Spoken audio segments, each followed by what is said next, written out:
So for those that may have someone else that may be interested in hearing Jo Ann's story later, they can go to our website and we will have it recorded.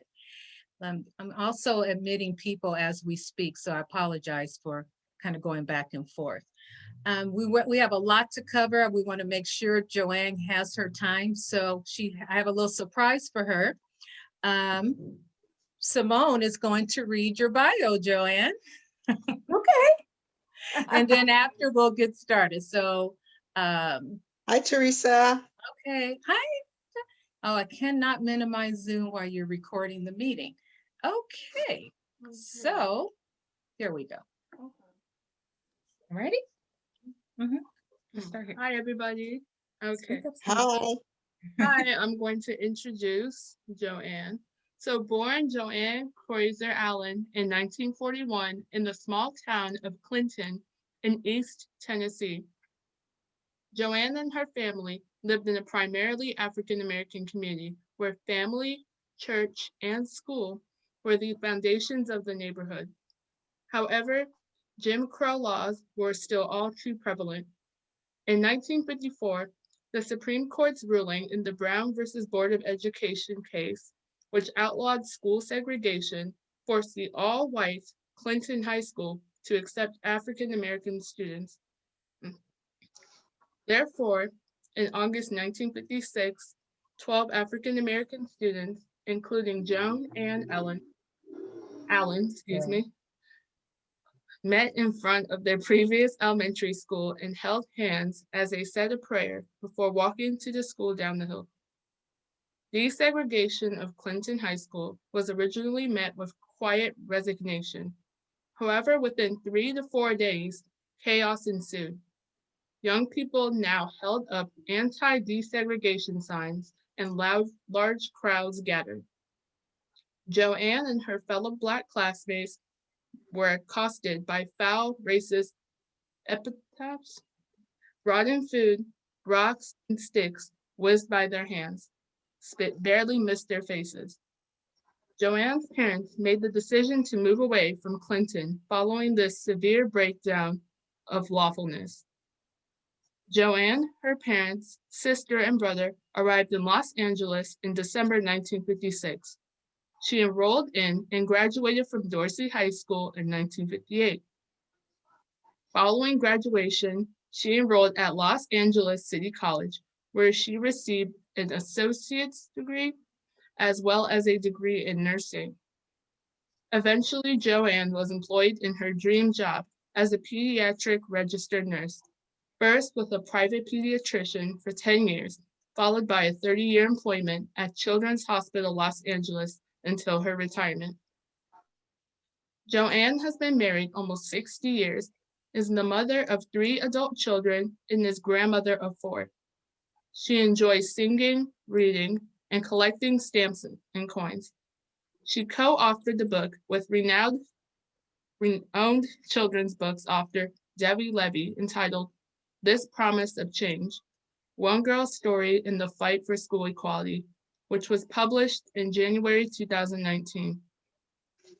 The book, written in verse for youth 10 years to adult, highlights some of Jo Ann's life in Clinton with a detailed timeline of school desegregation and biographies of the other members of the Clinton 12 in the back. Thank you, and we welcome, let me just get back here. And we welcome Jo Ann. There will be a Q&A at the end, so please, if you have any questions for Jo Ann, just put them in the chat box. And with that, welcome, Jo Ann. We'd love to hear your story. Thank you, Teresa. Thank you very much. And thank you for that well-read bio. It's a little long. Anyway, it's wonderful to be with you guys tonight. I thank you so much for inviting me. And I especially thank Teresa, my sweet first cousin, who invited me to speak with you this evening. What I would like to do is I'd like to start with reading a passage from my book. And it's a little bit long, but it really kind of tells almost my entire story. And it's called My Town. Clinton, Tennessee, my town. Up on the hill, Foley Hill, some say, but we just say the hill. We look down on downtown, not looking down our noses, not looking down from the hill where we live. We have the high ground here. Here on the hill, once called Freedman's Hill, after ex-slaves moved here, when they became ex way back when the Civil War ended, those 600 climbed the hill north of town and built their houses. Now the hill is my neighborhood. Clinton is my town. Anderson County is my county. Tennessee is my state.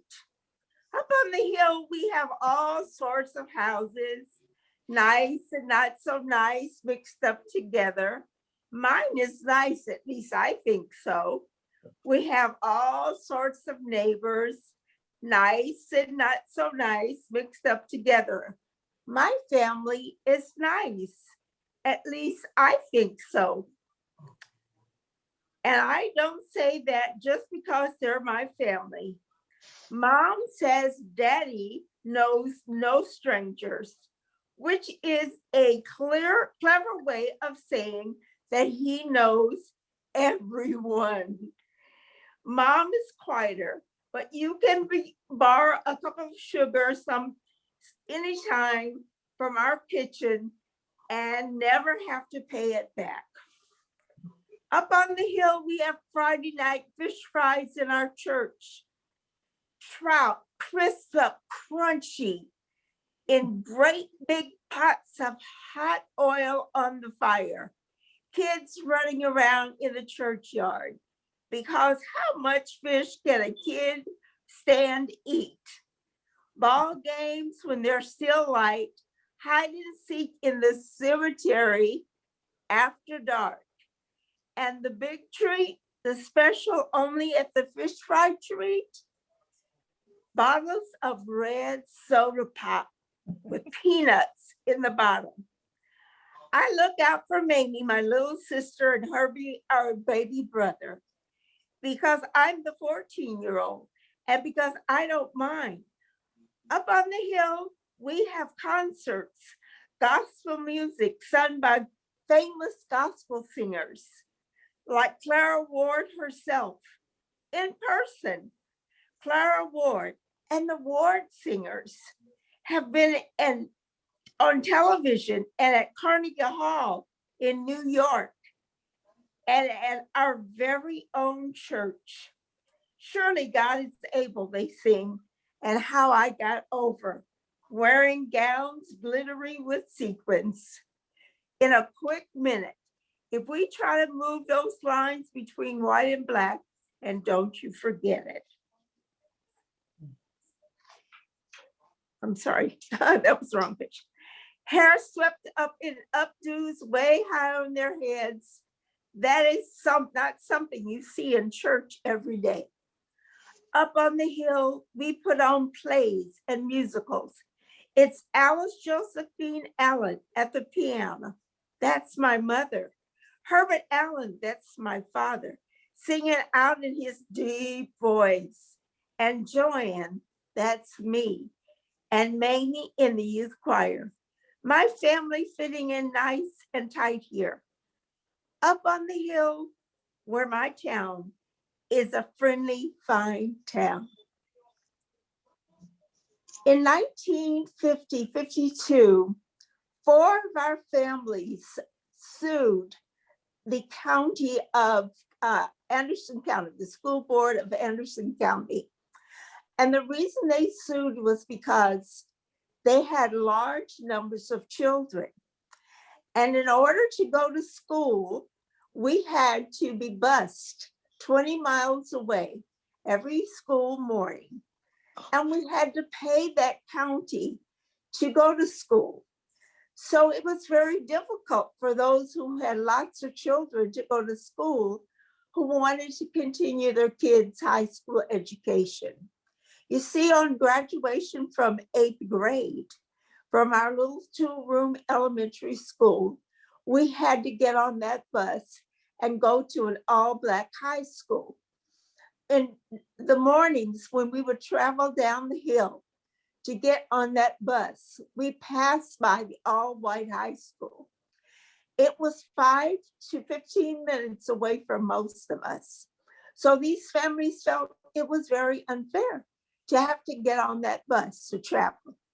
But the judge throughout our case, he said, white kids have to get on a bus to go to school, so should you. So we gave up until 1954, when the Brown versus Board Education went before the Supreme Court. And the Supreme Court said, segregation is inherently unequal. And so on August the 27th, 1956, 12 of us kids who had been walking past and gone down the hill to get on the bus to go to a school in another county decided we are going to desegregate the school. Now, the thing is, we didn't know what was going to happen to us. Clinton was a fairly tolerant little town when it came to race relations. We got along pretty well together, whites and Blacks. But that's because we stayed in our place. We knew what our place was. We knew where we could go, where we could eat, where we could use the bathroom. We knew that we had to sit in the balcony to go to the movies. So most of us didn't jump out of place. My dad every once in a while would, but that's because, again, my dad was known by everybody and he wasn't a threat. But in 1956, in August, when we started to walk down that hill, we had no idea what we were walking into. We had no idea if we'd be hurt. We had no idea if someone would try to kill us. We had no idea if we would even go to jail. But we decided this is something that was right. It was not only morally right, but it was a right of us to go to that school because our parents were paying taxes in that town. Why should we have to pay another school system to go to school, to finish high school? So we got up, we got dressed, we met together in front of our little 2-room school, and we had a prayer with our minister. And we said, God, keep us safe. And we walked down the hill, and it was quiet. There were only a few people out. Most of the people that were out were the kids from the high school.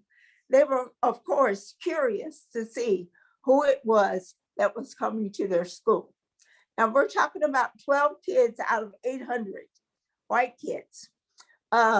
So we walked up the steps, and mostly they were quiet. Some kind of sneered. You know, you knew not everybody wanted you to be there. But we walked into our classrooms, and the first 3 days were fairly quiet, reasonably good inside the classroom. Kids were even coming up to us, trying to make friends, being friendly with us. I was nominated and won to be the vice president of my homeroom. Now that was pretty incredible. However, by the 3rd day, we noted that there were 3 young men standing outside holding up signs that said, "We will not go to school with Negroes." And after that, it seemed that things began to deteriorate. And the reason it did is because a rabble-rouser by the name of John Casper came into town. John Casper was from New Jersey, and he was trying to make points with a poet by the name of Ezra Pound. And if you know anything about Ezra Pound, he was put into jail for treason. But for some reason, John Casper wanted to make points with this guy. So he came into Clinton. He started dialing parents. He started knocking on doors. He started saying to people, you don't want your kids going with these to school with these Black kids. That just would not be right. He went on this rampage. And it was interesting because we knew in the Black community that 99.99% of white people did not want us to desegregate their school. But, you know, we were going to try it anyway. But he brought out the worst part of little Clinton. He brought out those people who had been quiet. And all of a sudden, we were amazed to see some of the people who were actually living in Clinton. And then our little town become overrun with people from out of state, Mississippi, South Carolina, North Carolina, Alabama. And in fact, one of the people from Alabama was much like John Casper. He too wanted to make a name for himself. So the two of them went on this rampage, talking to people and calling up people. And then one evening, after we had gone to school, they went up on the steps of the courthouse, and about 3,000 white people joined them. And they talked and talked and talked and talked, downplayed desegregation and downplayed what the Supreme Court said, and said that the Supreme Court's law didn't even count. So it got worse from there. After that happened, things really began to deteriorate. Things inside the classroom began to deteriorate. Kids started stepping on the back of our heels, yanking our hair, putting thumbtacks in our seats, calling us all kinds of names, including Jungle Bunny, and told us to go back to Africa. And of course, we were called the N-word, which when you lived in the South and you were Black, you were used to that word being used on you anyway. But it came in this huge amount of people, something that you would never be used to. You know, you would get called that name by, 2 or 3 people or something driving by in a car, but not huge crowds of people.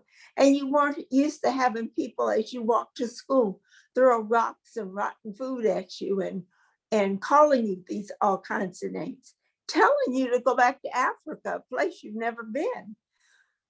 So it just got worse and worse. And one evening, it got to the point where any African American who was coming through on the highway had their cars rocked and had their windows smashed and were terrorized by this group of people.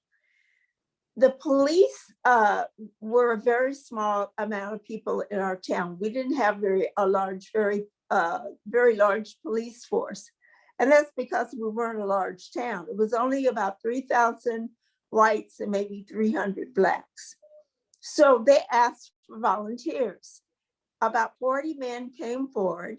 They had been people who had been in the United States Army or Navy or something like that. And they came forward to help, but their presence did not help. And so the mayor called the governor and asked for help. At first, they sent in the Tennessee State Troopers, and they held things at bay until the National Guard could come in. Now we're talking about a little town with a very few people, but all of a sudden here we have soldiers with bayonets and guns, tanks, helicopters, and the presence of all these, soldiers laying on the grounds in our schoolyard to protect the town from terrorists. They were terrorists, just like what recently happened. And they had, the Ku Klux Klan had come in, the Ku Klux Klan had driven through our neighborhood, had intimidated us, had set off a bomb in front of one of the homes and one of the businesses and blew it up. And, it just got out of hand. So we decided to stay out of school for a few days.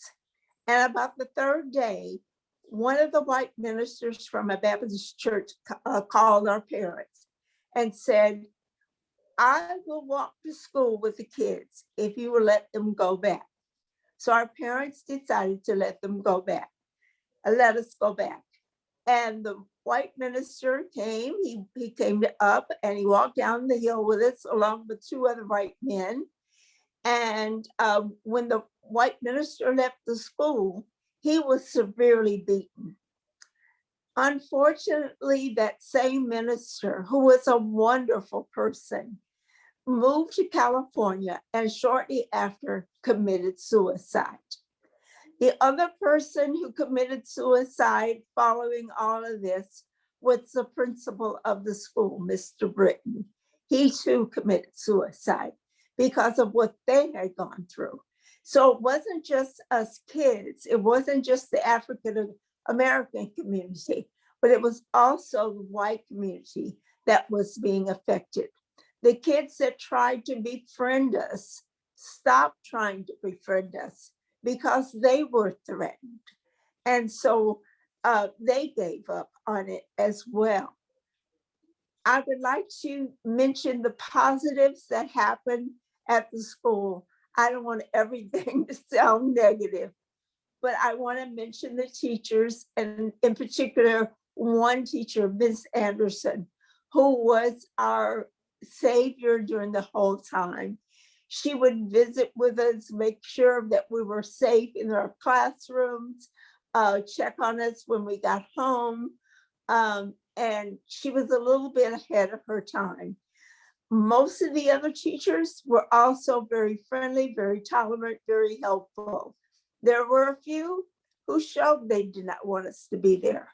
They continued to teach, but they did not want us to be there. You could tell by their attitudes.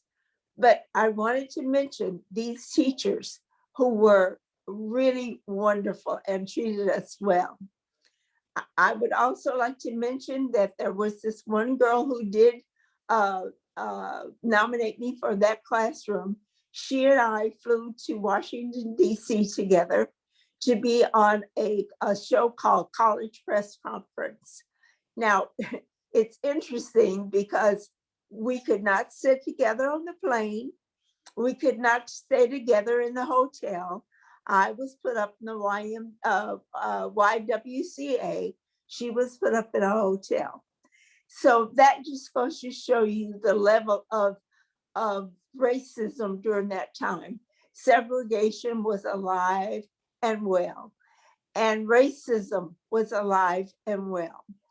Unfortunately, I am seeing the same kind of thing today.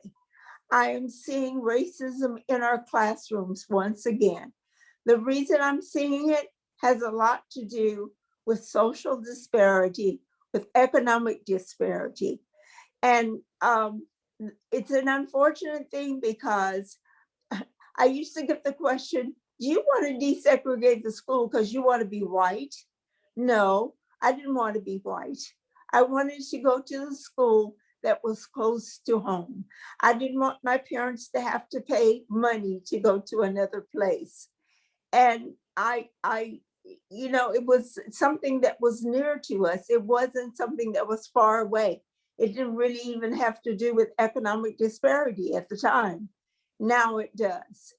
And it's an unfortunate thing because I think that in our world, we need to be able to interact with people of all ethnicities. We need to be able to talk to one another, to learn about each other's habits and culture. And I think it's really important for kids to be able to learn about others.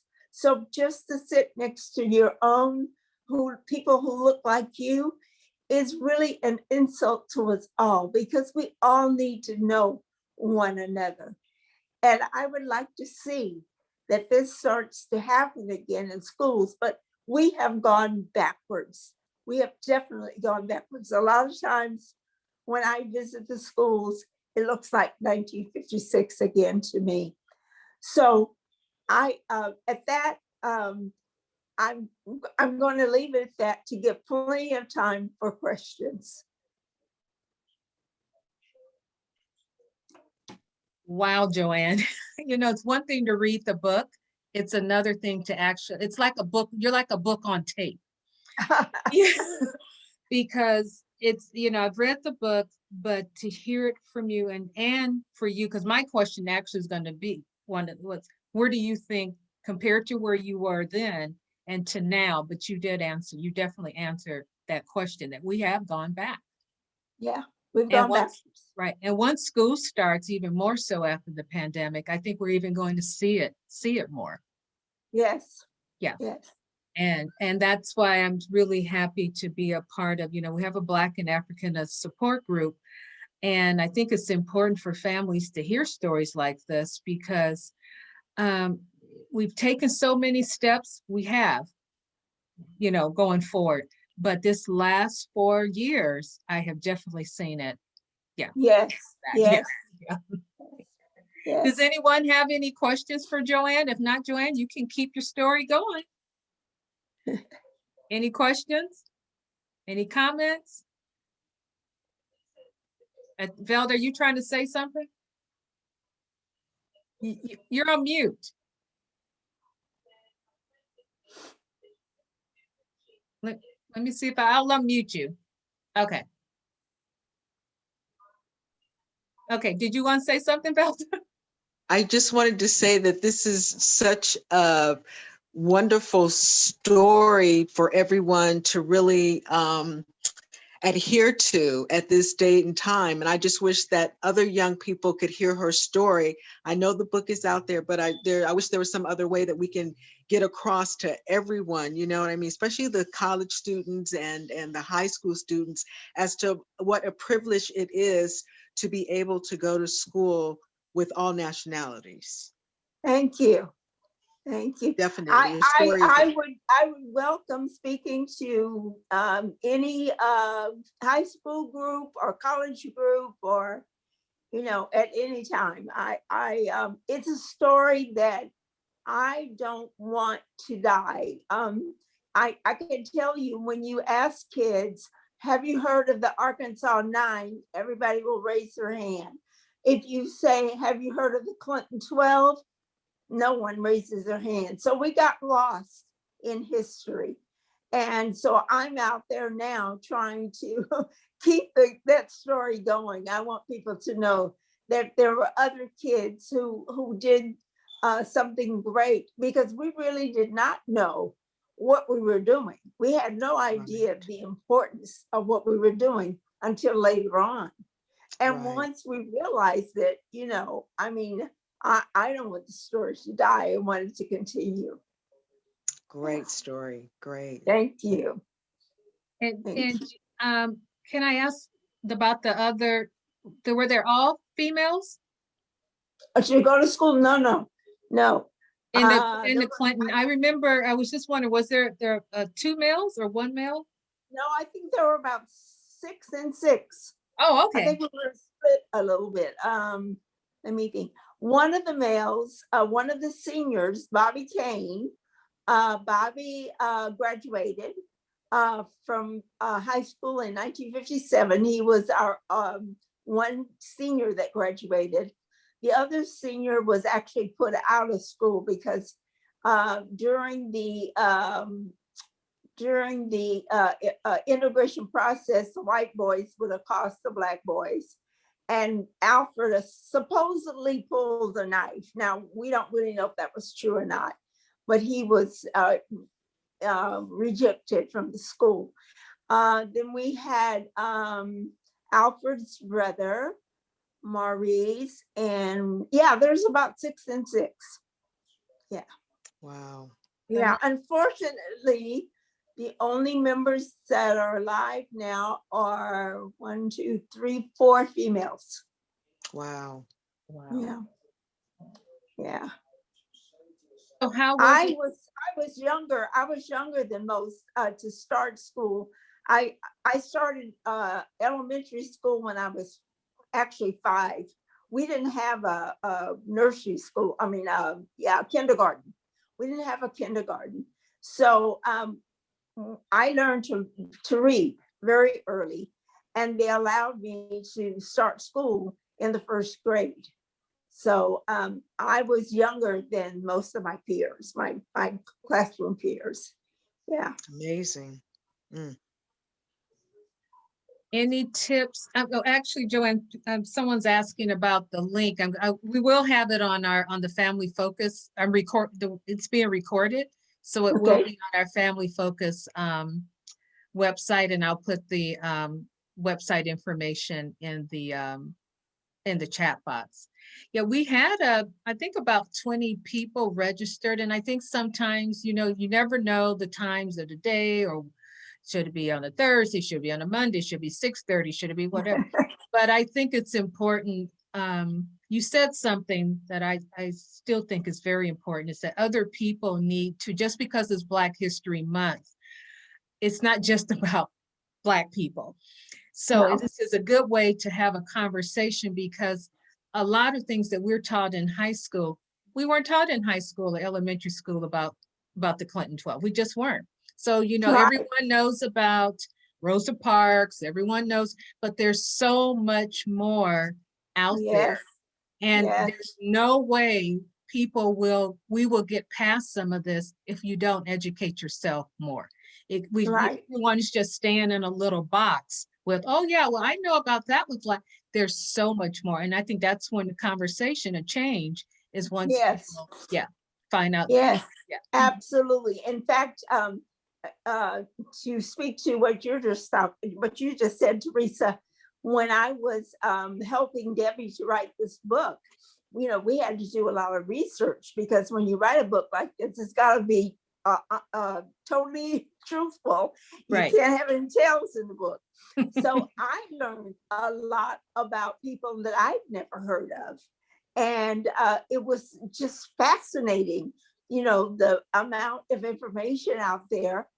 And right now, this month, I've been watching MSNBC. A lot of their commentators have had people on I've never heard of.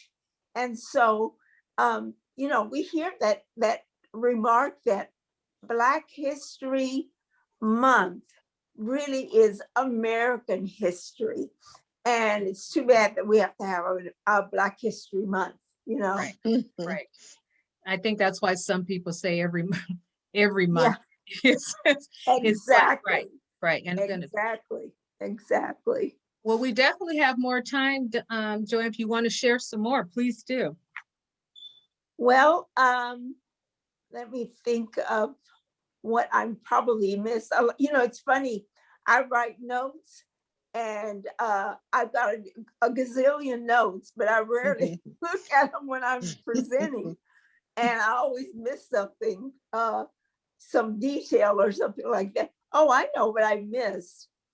So I said my neighborhood was 99.99% African American.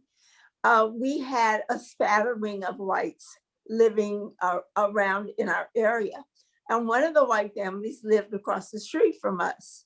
And I mentioned in the book about you could borrow sugar or flour or whatever from my mom. And that's what this particular white family did. They were always borrowing. But the other thing was, we would have fun with them. They had 3 children. This man and woman had 3 children, 2 boys, 1 girl, and we played together. We played in our front yards together. I went to their home and ate. Their mother made these incredible home fries. And I would go there and eat home fries and tomatoes that she grew in her yard. Delicious.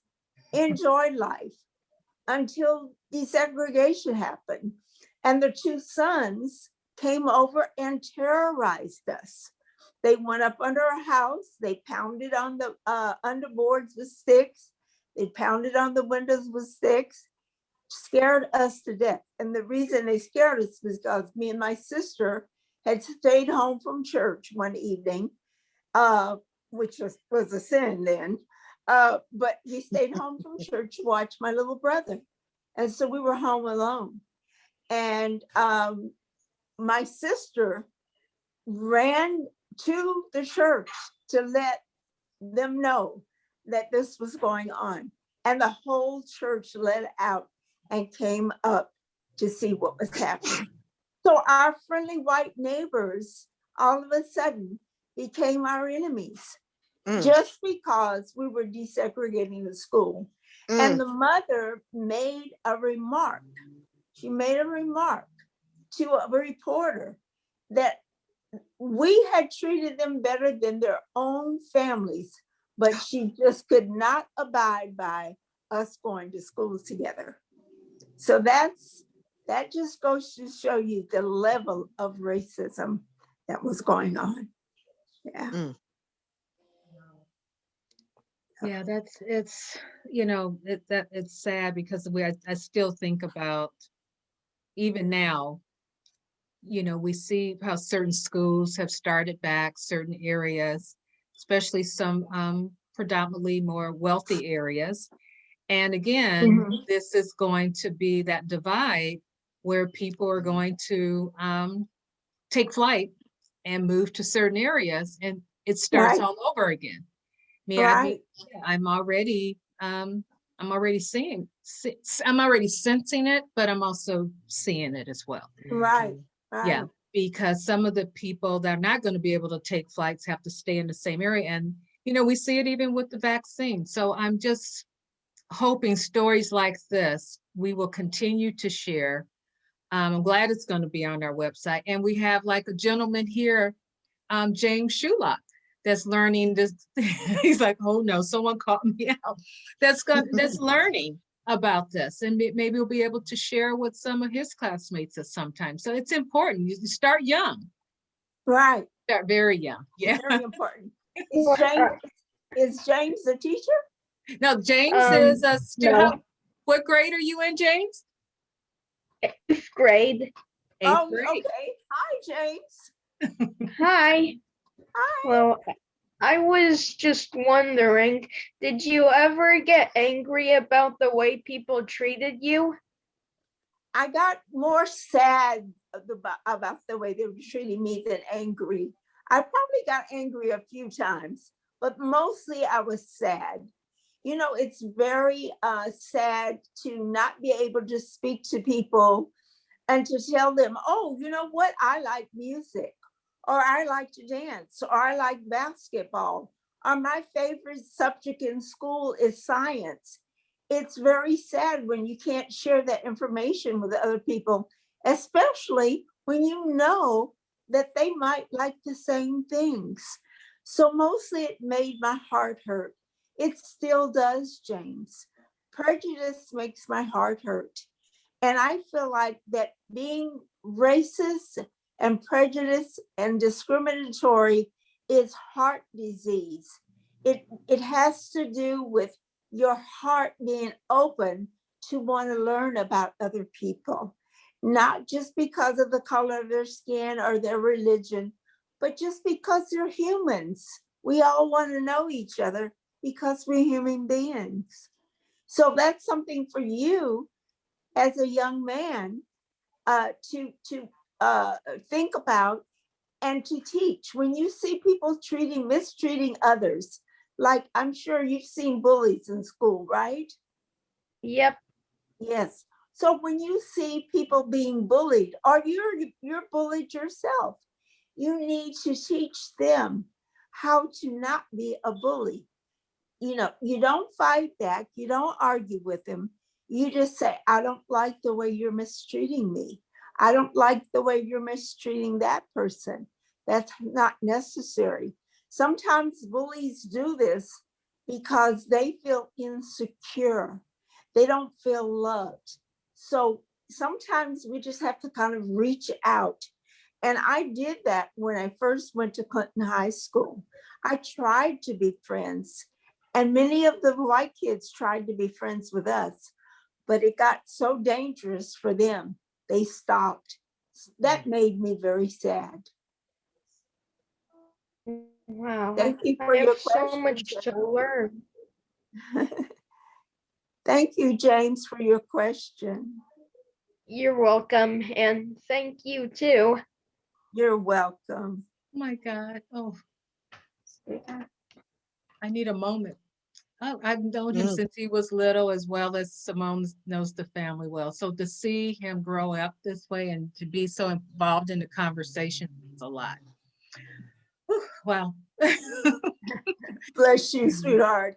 Good job, Diana. Well, they're studying this right now, so I wanted to make sure that he participated and listened.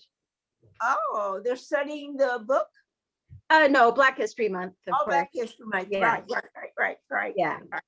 What I wish he had been assigned someone as wonderful as you. Maybe I'll ask if he can switch. He got assigned someone who created a security system. Everybody got assigned someone to study for Black History Month. Okay. Maybe we will ask if we can switch to you since he's now had contact. Okay, that would be fine. Yeah, that would be I wonderful. wanted to ask you what school, you said you're a teacher, right? No, he attends Chime Middle School, where Middle Teresa's school. daughters also went. Oh, okay, all right. So it's an inclusive school, Jo Ann, meaning kids with special needs learn right alongside typical developing kids. So everything is together. So it's an include that, and I think that's interesting because the inclusion, there's no difference. So it's the same as anything else. So and that's been their motto from the very beginning. And actually, Annie Cox is one of the executive directors of the preschool where Simone went as well. So it's nice. But this is, it's always nice if we can share the words to people that don't understand inclusion. Right. on many levels, not just those with disabilities, Black, white, and as well. Before I forget, because Carol Espinoza and Rochelle Paul, I want to make sure I get your addresses because you both have won both of you have won the book by Jo Ann Boyce. So there was a little lottery. You didn't know you were in that lottery, and I pulled it, and you two will mail the books to you. Okay. So if you can, I'm gonna give you my email address, and if you can email me your address, we'll mail it out to you. Okay. So I will put it out now. Teresa.query@csun, because I will Teresa.query@csun. There you go. So any more, Jo Ann, you have any more to share or any more questions or comments? This will be a great. I just want to we have time. I want to invite more questions. I like the questions, and so don't be afraid to ask me anything you want. Simone and Gabby. I'm telling my friend about this meeting, and she's trying to get in, but she can't for some reason. But it's okay. I asked her if she had any questions, so if she does, I can hear you. I can hear you. Oh yeah. Yeah, if you want to ask a question, I can hear you. I don't have any questions. I mean, I'm just enjoying listening to you speak. Who is it, Simone? Yes. Okay. I don't know why she can't get in. Unless it's after the meeting time, but she should, or she can ask the question through you. Yeah, that's what I'm waiting for a response. She's typing right now. So if there is a question, I'll just ask it on her behalf. Okay. Well, if there isn't any more questions yet, you definitely can keep talking, Jo Ann, or we can, it's up to you how much you feel like you want to share, or we can I have a quick question. I'm not too sure if you can hear me. Yes, Carol. We can hear you, Carol. Okay, hi, sorry. So I have a question. How was it like, attending college And were you scared? Were you nervous? Just kind of like more of your college and how you adapted there.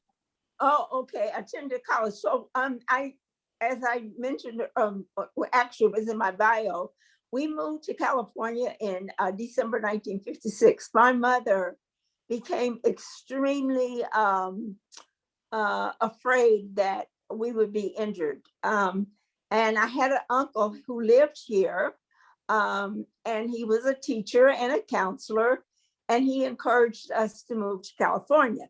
So we did. We packed up and moved to California December the 10th, 1956. And although I was very upset about that move, I did not want to leave my friends. My best girlfriend, Gail Ann Epps at the time, and I were the only two juniors, and I did not want to leave her because that would leave her by herself. You see, when we attended a class, we were always alone. There was never another Black kid sitting in the room with us. So that kind of left her alone to walk the hallways. Anyway, we moved here. I finished high school at Dorsey, and then I attended LACC, Los Angeles Community College. And I studied nursing following taking all the usual courses that you have to take. So I wasn't exactly afraid or anything like that, but I did always have kind of butterflies in my stomach. And the reason was, Carol, you know, when you grow up and you go to a small two-room school in the South during that time, books were secondhand. They were not brand new books. We got second, sometimes third-hand books. Sometimes the books would actually be stamped obsolete. And we would have to study from those books. So I always felt like my education in the beginning was not the greatest. The only reason it was really good was because we had an excellent first through the fourth grade teacher. She was excellent. And she gave us our foundation as well as our parents. And so when I went to high school, when I went to Dorsey, I never felt like I knew enough. I never felt like a really good student. And it felt the same way even when I went to college. However, I did well in nursing, and I got a chance to do exactly what I wanted to do. And that was to work with children. And I did that for over 30 years at Children's Hospital and 10 years in a pediatric office. So I had a good life after coming to California. It was not a bad move, it was a good move. But I just did not want to leave my friends. And it's funny, after all these years, it's been 65 years, I still feel guilty. Wow. From leaving your friends, you feel guilty? Yeah. Wow. Yeah, I still feel guilty about leaving my best friend. But we stay in touch. Yeah. Thank you so much for answering my question. It's so great to hear some insight and just to really feel kind of with you in that moment. So I really appreciate it. Thank you so much. Thank you, Carol, for your question. Anyone else? I'd like to ask, this is Debbie. Debbie. Hi, I'd like to ask how that experience of sort of being an activist, maybe it wasn't, you didn't know you were being an activist yet, you were just fighting for what you wanted, what your family wanted. But as a child, how did that affect, you know, how you were as a parent, as a mother with your own children and going through their education and their and how they grew up? You know, the one thing that I realized later on, Debbie, was that it would be easy for me to be sort of that I want to hold grudges. And it was something that I never wanted to do. I mean, I have this, I don't want to brag, but I have a big heart. But I just felt like it was important for me not to go that way. I felt it was more important for me to spread tolerance and understanding and love. And so I decided earlier on that when I taught my children about this, that I taught them the same thing. And interestingly enough, I had 3 children, and all of them told the story at some point at their school. And then my grandchildren did the same thing.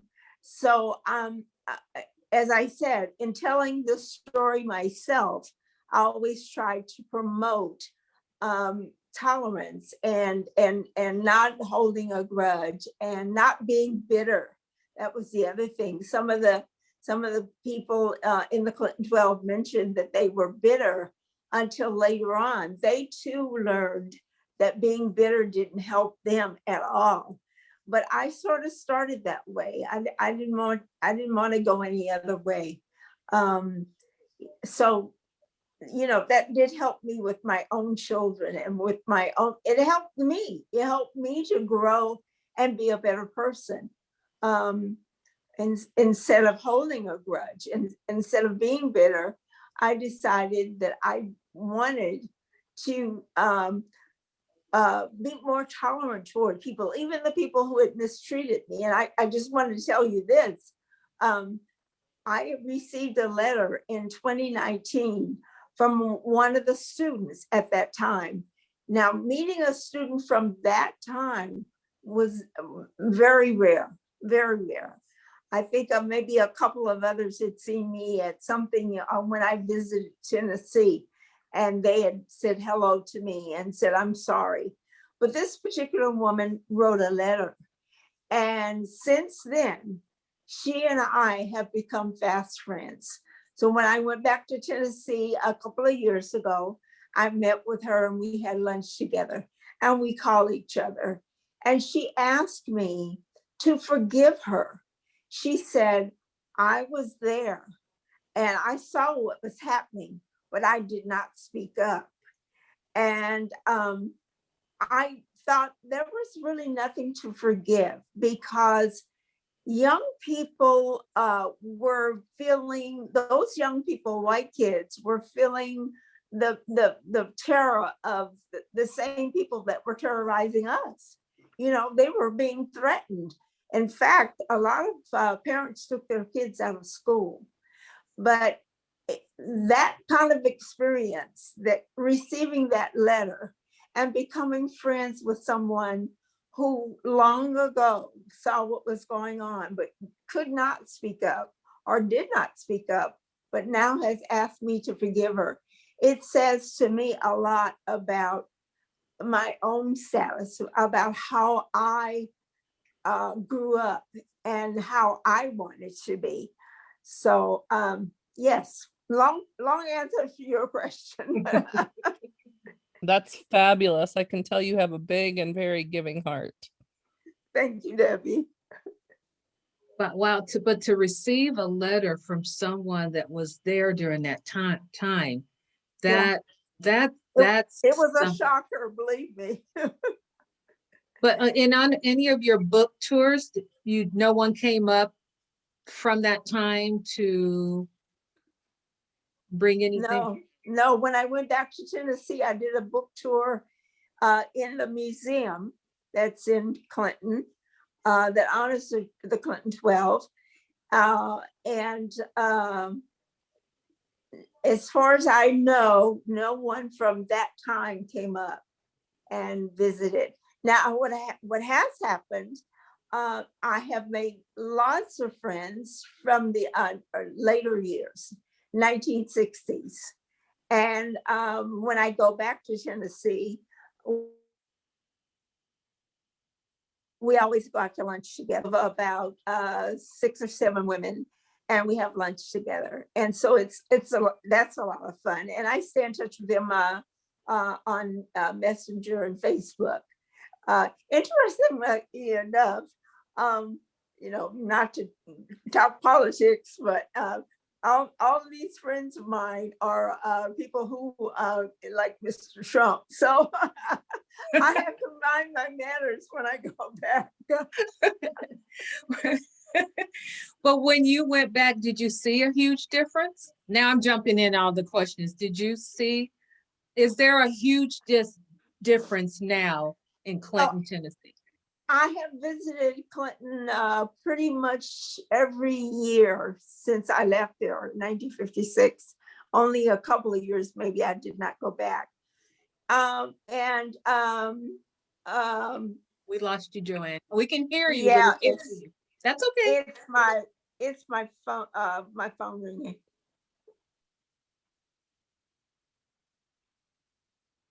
Uh-oh. Oh no. Well, we kept her on pretty long. We were having some difficulty earlier. I did have a question from Tyler. She may jump. Well, now she's gone, Simone. Jo Ann has navigated pretty well up to this point. She may come back in, but thank you so much for those that are here. Don't forget Carol and Rochelle. You are the winners of Jo Ann's book, and I will get your addresses. You can email me, and I'll actually our program manager is on Victoria Berry. She will mail those out to you, get them in a few weeks. So let's see if she comes back in. And if not, I'm still just actually still taking it in with James speaking. That was just, to hear him speak just made my heart just go boom, boom, boom, boom. I know it did for you too, Simone. You guys couldn't hear him, but he said, wow, I have so much to learn. Oh, Yeah. Because he absorbs all this stuff, really, he takes it to heart. right. So it's a great learning lesson for him. So this was wonderful. Yeah, maybe he can interview, well, will he interview her instead of, you said he had someone else he had to interview? Yeah, he was assigned someone, someone who's already passed. It was an African-American lady who invented like a security system. I don't know how he got assigned her. Oh. Yeah. Who was that, Gabby and Simone? I don't know who that is. Huh? I do know there is, I think a Black person did invent the traffic light. Oh, no, this was a security system. Oh, the security, okay. Security, Yeah. That's interesting. Yeah. There's a lot of inventions out there that we don't know about that Black people did have a part of or invented themselves. It's interesting. Well, I know for sure we're going to have her back at a later date, or I would hate to say again for next year, but I not quite sure what happened, but you know what? We're finishing up anyway. I thank everyone that did attend tonight. I'm going to stop the recording actually right now. And we'll have this on we'll put this up on our website. So thank you, everyone. I will track down. I will track down. Has left the building.